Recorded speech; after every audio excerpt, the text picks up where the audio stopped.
السلام علیکم ویورز، آج کی مزیدار کہانی قسمت کی لکیروں میں قسط نمبر 6۔ نائمہ کی ایک میٹنگ سے واپسی پر ان کی گاڑی ڈرائیور کے غفلت کی بنا پر سامنے آتی گاڑی سے ٹکرا گئی تھی۔ اس حادثے نے سب کو حیران پریشان کر دیا تھا۔ اس دوران عارش اور حسان کے ہسپتال کے چکر لگ رہے تھے، جبکہ زرناش پر گھر کی ذمہ داری آ گئی۔ ہسپتال کھانا بھجوانا حسان صاحب اور عارش کے کام اپنی نگرانی سے کروانا سب اس کی ذمہ داری تھی۔ یہ تمام کام نائمہ کرتی تھی۔ ملازمہ کے ہونے کے باوجود وہ اپنے شوہر اور بیٹے کا کام خود بھی کرتی تھی اور ملازمہ سے اپنی نگرانی میں کرواتی تھی، جب زرناش بخوبی تمام کام انجام دے رہی تھی۔ اس دوران ایک اچھی بات یہ ہوئی کہ عارش سے بھی اس کو رسمی بات ہو جاتی۔ دونوں ضرورت کے وقت ایک دوسرے کو مخاطب کر لیتے۔ جسے ابھی وہ آفس سے گھر آیا کیونکہ نائمہ کے لیے کھانا لے کر جانا اور فریش ہو کر کچن میں آیا جہاں زرناش کھانا تیار کر رہی تھی۔ زرناش، اگر آپ کو زحمت نہ تو ایک کپ چائے مل سکتی ہے؟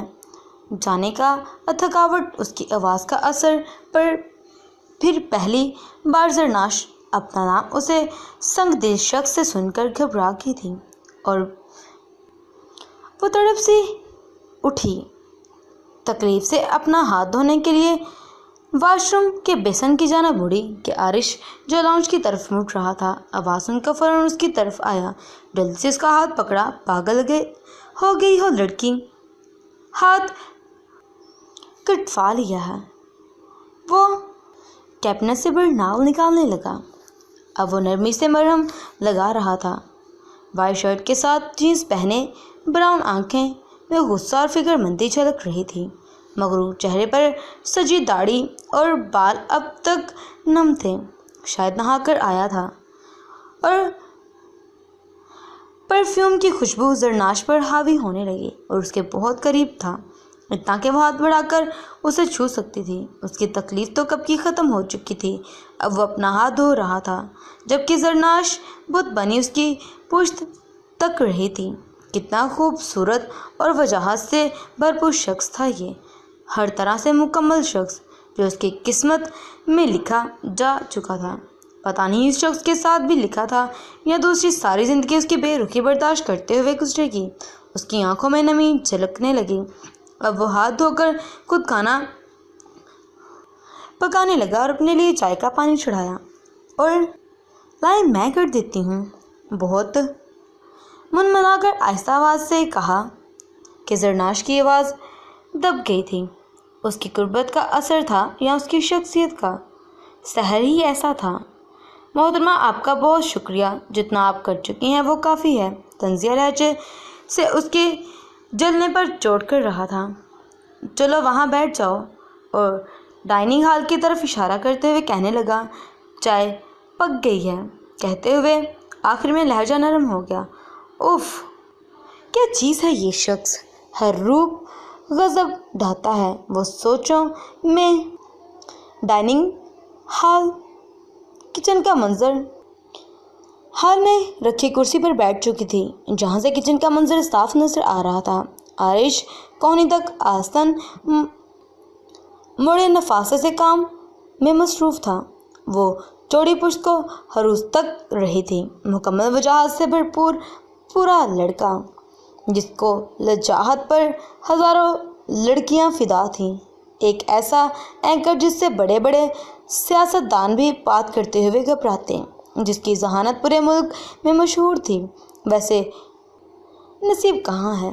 وہ اپنا اور اس کا چائے کا کپ ٹیبل پر رکھ رہا تھا۔ وہ کوارٹر مرسی گئی تھی، اس کی بسا کو بخار تھا تو زرناش چپ تھی اور اپنے اللہ سے باتیں کر رہی تھی۔ یا اللہ، اس شخص کے سامنے میری بولتی کیوں بند ہو جاتی ہے؟ وہ دل ہی دل میں بول رہی تھی۔ ٹھیک ہے، اور میں جا رہا ہوں، پھر پاپا کو بھیجتا ہوں، کوئی پرابلم ہو تو ملازموں کو بلوا لینا۔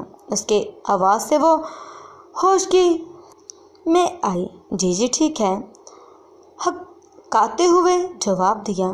ایک بات تو بتاؤ۔ وہ جاتے ہوئے اچانک مڑا اور اس کی آنکھوں میں جھانک کر پوچھنے لگا، کیا اتنا خوفناک ہوں؟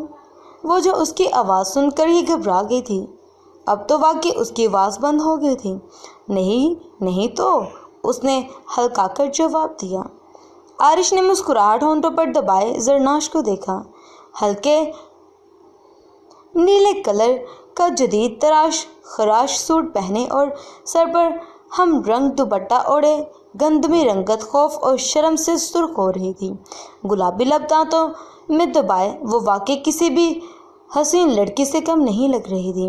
عارش کے دل نے اس کی گواہی دی۔ اسے خود اپنے احساسات پر خشیت ہوئی۔ وہ مسلسل اس کو دیکھ رہا تھا۔ موبائل کی رنگ ٹیون بجنے میں وہ ہوش کی دھنک میں واپس آیا۔ جلدی سے اپنے جذبات پر قابو پاتے ہوئے وہاں سے نکل چکا تھا اور اف آنیا کی جان میں جان آئی۔ کیسے دیکھ رہے تھے کہ کچا ہی چبا جائیں گے؟ وہ یوں سوچتے ہوئے اپنے روم میں چلی گئی۔ جاری ہے قسط 7 کے لیے کمنٹس میں